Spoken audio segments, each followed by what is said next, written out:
weekend read. It's a 2-weekend read. And I tell you what, if you're into cryptids and monsters and folktale or whatever, this book is a must. And you can get it on Amazon. And your website again? jason-offutt.com. Okay. Well, my friend, you have a great Halloween. All right, you as well, and I hope to talk to you soon. You will. Okay, my friend. Take care. Bye-bye. Bye. So anyway, we're going to be on break. Then we're going to come back and, well, have a discussion to end the, show. We'll do a recap. So we'll be back in about 2 minutes. You're listening to Night Dreams Talk Radio.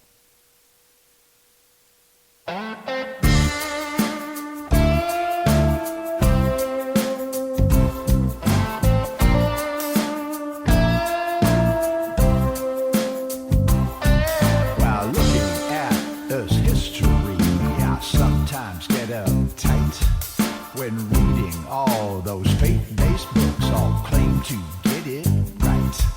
In volumes of religious texts which have their own agenda, there lies a silver thread of truth mixed in with propaganda. Be careful what you say to those with whom you'll be at odds, who've taken on the dogma in the pantheon of gods. Doesn't matter if you're Christian or if Islam or Hindu. Your horizons need to open to a universal view. The dynamics of change in an endless cosmic sea all need to be a part of your mind's reality. There's been more. Coming to you from some far point station, like a cosmic tumbleweed, both north and south of the Pleiades. Here's your host, Gary Anderson. Boy, I'll tell you, the weather is just really cold here down at the compound, down at the harbor. Well, we're down to about 28 minutes left of the show. Hey, James, it's been an interesting show here so far tonight. Jason Offutt always has a lot to say. Again, Chasing American Monsters, Amazon.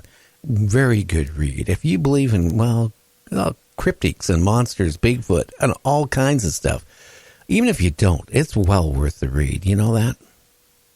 It is. I'm looking forward to reading that myself here pretty soon.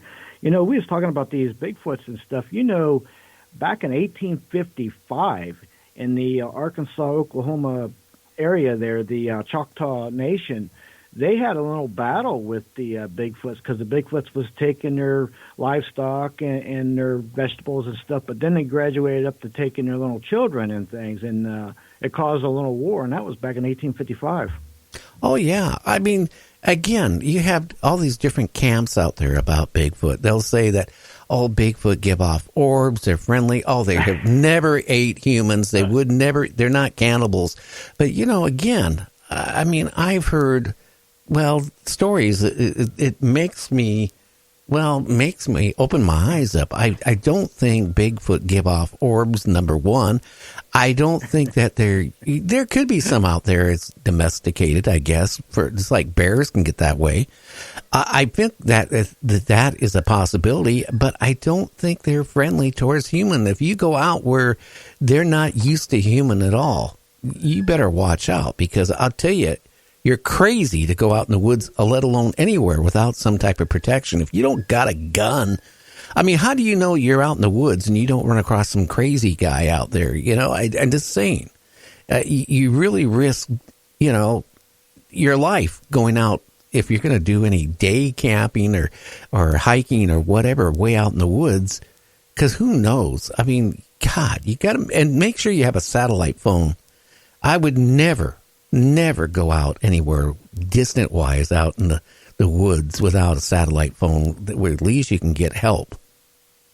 Yeah, and you got to know the woods you're going in, because, just my area, ever since the 70s, when I was a little kid going in the woods by myself, I packed a gun, because what happens over the years, people, they get tired of their pets, dogs, and they drive out in the country and just drop them off. So before long, you've got, dogs pack. So now you've got a pack of dogs. They turn feral. Now you got a pack of 6, 8, 10, 12 wild dogs. And I've seen what they can do to groundhogs and stuff. They all grab a bite and go each direction. So if they can get a hold of you, they will. So there's a lot of dangers like that out there. Cougars, bears, wolves, you name it. It's not just Bigfoot. And again, with the Bigfoot, it's like anything else. There's good ones, bad ones, mean ones. They all have a different personality, just like people.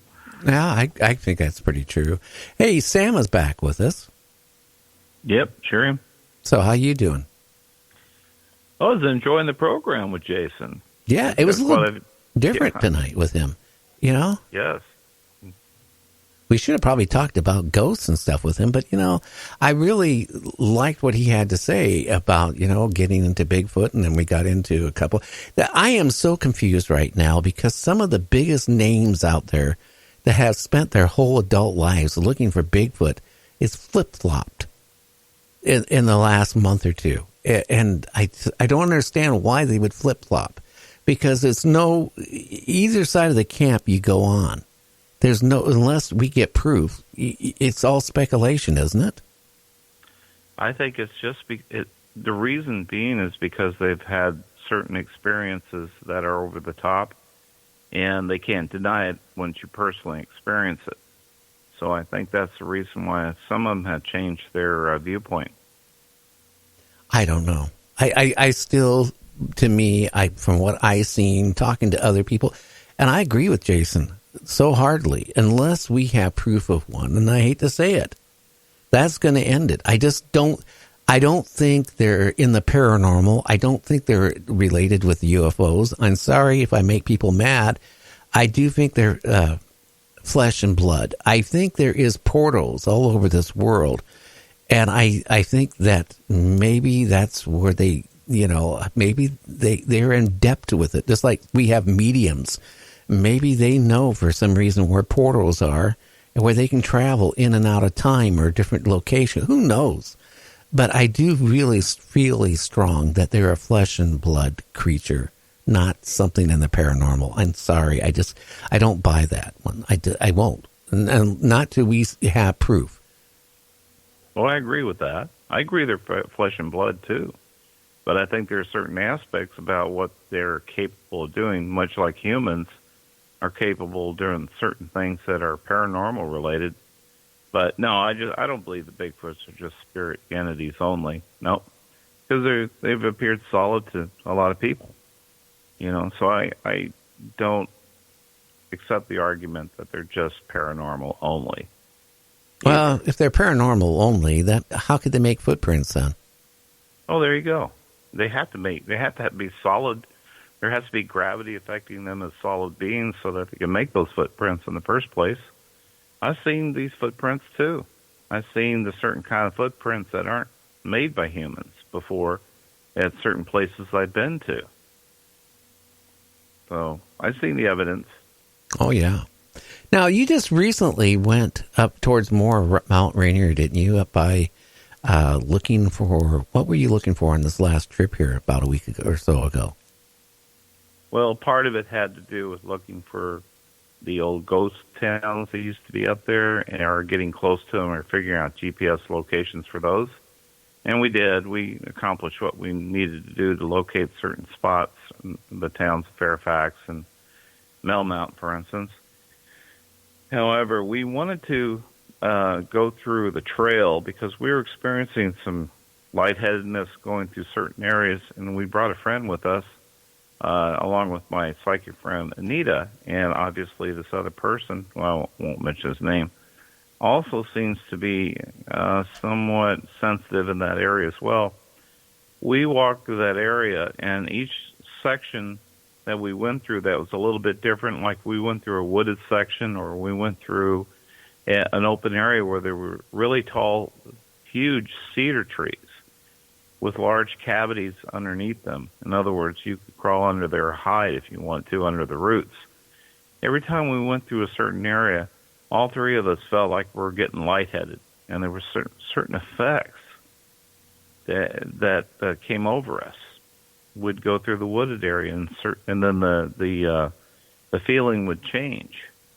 So I did take a number of pictures. I did notice things. Yes, there were certain kinds of entities that I could tell by looking at the pictures, but I'm still examining the pictures before I even try to post any of them, because some of them weren't exactly up to par to what I would normally show to people.